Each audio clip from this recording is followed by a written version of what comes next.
Well, hey y'all, this is In Full Bloom, my monthly garden series where I'll walk you through what's looking beautiful right now in Georgia Zone 8B. Y'all, I can't believe it's already November. And I wanted to make sure I got this video in since I had to skip October's edition because of our big planting project. We have our first frost on the forecast coming up, and I really didn't want y'all to miss seeing the colors we have going on here. If you love discovering reliable bloomers and garden inspiration, make sure you hit the subscribe. Y'all, I'm working toward reaching 100 subscribers by the end of the year, and I would love to have you here coming along and enjoying what our garden has to offer. So let's go see what kind of color we can find today. First up is this Unplugged White Salvia. This plant has been incredible for pollinators. It's got non-stop blooms, tons of bee activity, and it just handles the heat like a champ. You keep hearing me say this, but this plant just blooms non-stop. We did give it a cut back about a month ago because we have some phlox that's here in front of it, and it was kind of flopping over on top of it, particularly on this side over here. And it wasn't really able to get any sun, so we cut it back in order to give this guy a little chance to get some sun. And y'all, it came right back. So I know next year I'm planning on giving it a few more haircuts in order to keep it a little bit more compact and in its place. So if you're looking for a clean, crisp accent plant with a long bloom time, this one's a winner. It gets 2 feet tall, 16 inches wide, and it zones 8 to 10. So I'm really hoping that it'll be right in this spot next year. Next, we have a couple of stars from the Meant to Be Agastache series from Proven Winners. They are both drought tolerant, heat tolerant, and pollinator magnets. As y'all know, our Agastache didn't do very well, and so we decided to give it another shot about a month ago when we did our fall planting project. And boy, did we ever. We have Agastache everywhere. And I don't know if y'all can see, even here in November, there's some bees. Here's one right over here, enjoying it very much. Here we have Royal Raspberry. It brings deep berry tones, while the Queen Nectarine gives a softer peachy glow. It has a great fragrance, great structure, and they bloom for months. Truly, some of the most reliable performers in the garden. They do need well-draining soil, though. And I just think this will be so cute. The Royal Raspberry is a little bit shorter at 2.5 feet tall and wide, whereas this Meant to Be Queen Nectarine gets a little bit taller at 3 feet by 3 feet. And it too has a little bee trying to get the last bit of nectar for the season. And this is the Meant to Be Royal Raspberry Agastache from Proven Winners. This is a Chinese Snowball Vibrunum. There's a couple of different Snowball varieties. There's, I think, a Japanese and I think there may be an Eastern one. I'm not sure, but this is the Chinese one. It is supposed to be pretty drought tolerant and disease and bug tolerant. And so we decided to put it here because we were going to make this a shade garden, which it once was when we had wax myrtles in this area. And well, I changed my mind. Y'all wanted more Agastache and more grasses and all the things that love the sun. And so we just kind of are waiting, hoping to find a place to put this Chinese Snowball Viburnum in our yard somewhere, but it's really hard to tuck in a plant that gets 20 to 25 feet tall in the warmer climates and 12 feet wide. But y'all, this is the reason why. Look at this bloom. Isn't that beautiful? So it looks very much like a hydrangea bloom a lot of times in the spring. Very early in the spring is when they put on their full bloom, and a lot of people mistake them for hydrangeas, but they're not. They're viburnum. A lot less fussy and just as beautiful. And let me show y'all. That's my hand. So it's a good hand width in size. They're really large blooms. Now in the fall, as you can see, this is pretty much it. It maybe will put off one other bloom, but you won't get as pretty of a show as you do in the spring. But hey, I'll take this one. Other varieties are kind of like I think it's called the popcorn, and it'll do a smaller ball-shaped bloom, so that's one to look out for as well. But they're zone 6 to 9, and they really do add such great structure, height, and elegance to the garden even when it's not flowering. Now this one looks a little bit rough because, as you've heard me say, it's been a rough season. So give it a little bit of grace and enjoy it for what it does give to you, which are these beautiful, beautiful blooms. This one's a classic in many people's gardens. This is Pow Wow White Echinacea. It's a sturdy coneflower that has strong stems, great flower power, and the butterflies absolutely love it. Again, you can see kind of a little moth on there right now, enjoying what little time is left in its season. They may look a little sad, but y'all, it's the end of the season and they've worked really hard. In fact, they got powdery mildew really bad this year, and so we cut them all the way to the ground, trying to just control the powdery mildew.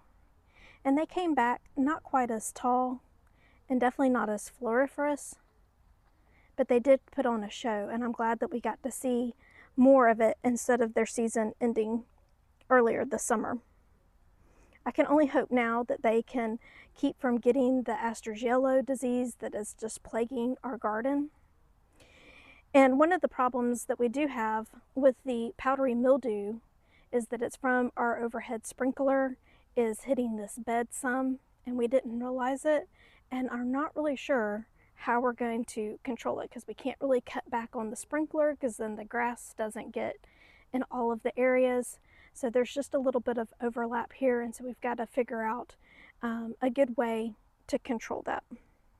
So these Pow Wow White Echinacea get 2 to 3 feet tall and are 12 to 28 inches wide. Pow Wow White Echinacea is great for zones 3 through 8. This is their second season, and they have been blooming for most of the season. And this is Fama White Scabiosa, better known as pincushion flower. And y'all, this is the only one I have. I bought some seed not realizing it needed to be sown in the fall so I could put the plugs in the ground in the spring, and I really didn't have high hopes because it said it grows only in zone 3 to 7. So I dotted them around, and then as we planted things out and designs changed, I kind of just pulled out the scraggly ones. And this one guy, he's a survivor. He was going to prove that I didn't need to water him or do anything, and that he wanted to be seen this year. So as you can see, there's a little pollinator there about trying to visit him. So these I actually grew because they are a perennial, a short-lived perennial for about 3 years, and they're a great cut flower. But they are only good for zones 3 to 7. And so think about that. Of course, we're an 8B, and this guy is in the hottest part of our sun, all day sun. The front of the bed, it gets a lot of neglect and a lot of wear and tear right here. They'll get 26 to 30 inches tall. I would say this one's probably about 18 inches though. And like I said, it's zones 3 to 7. I think I'm going to give it a try. I'm going to try to winter sow some seeds and see if I can put better plugs in the ground at the beginning of the season next year. And I hope y'all will follow along, subscribe, hit the notification bell so that you won't miss seeing what happens. This is pink Profusion Salvia. Y'all, don't know as a gardener if I'm just impatient, if I have too high an expectation, or I just get underwhelmed by certain plants. Now, if you've been around the garden community, you may have heard the adage about perennials. You know, the first year they sleep, the second year they creep, and the third year they leap. And I will say this about this plant, it looks so much better this year than it did last year. But I've had to do a lot of maintenance pruning on it in order for it to look as good as it does right now. But I'm very thankful, and so are the pollinators, that they have some blooms on them right now, even though there's not a lot left to them. We have a grouping here on this plant on the end that has quite a few flowers, and the pollinators are loving it. Y'all, this gets 16 inches tall, about 20 inches wide, and our zones 3 through 8. I also bought the perfect Profusion Salvia that I put in the yard this year at the beginning of the year, not realizing that they were as much work or that they wouldn't come back looking any better or more floriferous than they have. So I will give y'all a look at what a first year plant might look like, and it's pretty sad. But I have hope that on the 3rd year they're going to leap and it'll be well worth it if I can only get the snails and slugs contained, which, you know, that's not their fault. Again, let's see what happens next year. This is the year 1 perfect Profusion Salvia. As you can see, it's got a lot of dieback, not a lot going on.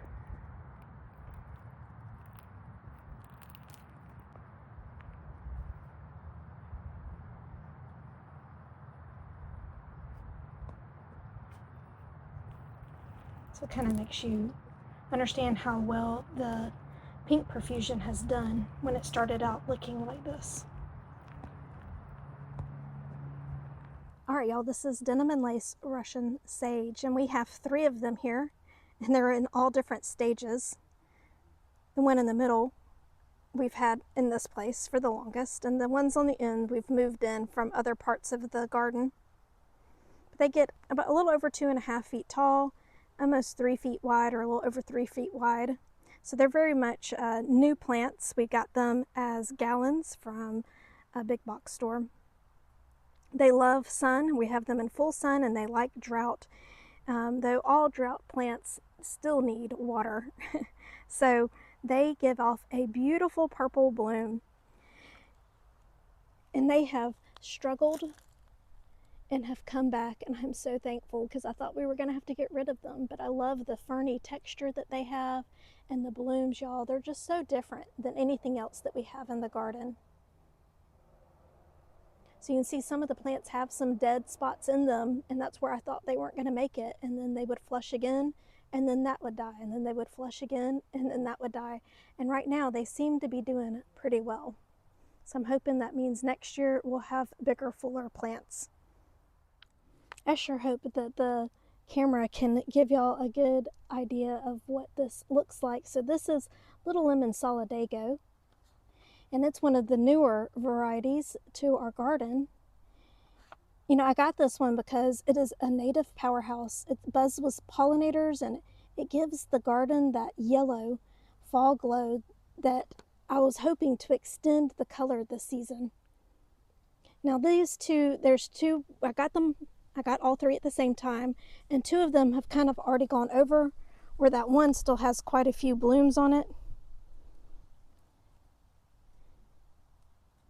But y'all, for them only have been in the garden for just a few weeks, they sure are looking great. I got this Little Lemon as a dwarf variety. So typically Solidago or Goldenrod can get like 4 feet tall, but these guys stay at 18 inches tall and 2 feet wide, which means they're great to tuck in anybody's just normal sized garden. Don't get this plant confused with the one that drives your allergies crazy. That's called ragweed. So if you have a pollinator garden, I hope that you have some Solidago or Goldenrod in it, and I highly recommend this Little Lemon. It's good for zones 4 through 9. And y'all have to show off these annuals. This is Snowdrift Supertunia Vista. Still kicking it here in November. Filling up this container. And these are some pink Sunpatiens that I got on the clearance for practically nothing at the end of the season. And here they've put out a flush. I'm pretty sure that the freeze that we're going to get in the next couple of days will take them out. So again, I just wanted them to be shown off to y'all. But if you live in warmer climates, don't be afraid to put in summer annuals, even though it's late in the season. And showing y'all a couple of like the tiniest little blooms from, this is the Let's Dance Skyview Hydrangea macrophylla that we planted just a few weeks ago, and was the continuous bloomer. And it looks like it has a couple of new buds trying to form, but with us getting a freeze this week, I doubt that they'll continue to make, but maybe. But I'm just so thankful. Look at this little guy that popped up after we got him in the ground. And this is from our bloomstruck microphylla hydrangea that we cut back on really bad earlier this year after it had rained on it so hard that it was like flopped over on itself. And the same thing, it's got one little bud that I'm not sure if it'll be able to make it into fruition, but it deserves for its effort to be shown off to y'all. Some little buds. The plant still looks terrible. It's got black spot really bad. Oh, and here's some more. I didn't even know these were over here. So maybe we'll see some more blooms. We will see. But y'all, just love these plants. That they just work so hard from spring all the way until fall. Thank y'all so much for joining me this month. If you enjoyed today's walkthrough and love discovering plants that truly perform, tap the subscribe. Y'all, I'm so close to my goal of 100 subscribers by the end of the year, and your support means so much. Tell me in the comments, what's blooming in your yard right now? I'd love to hear and get ideas from your space too. See y'all soon.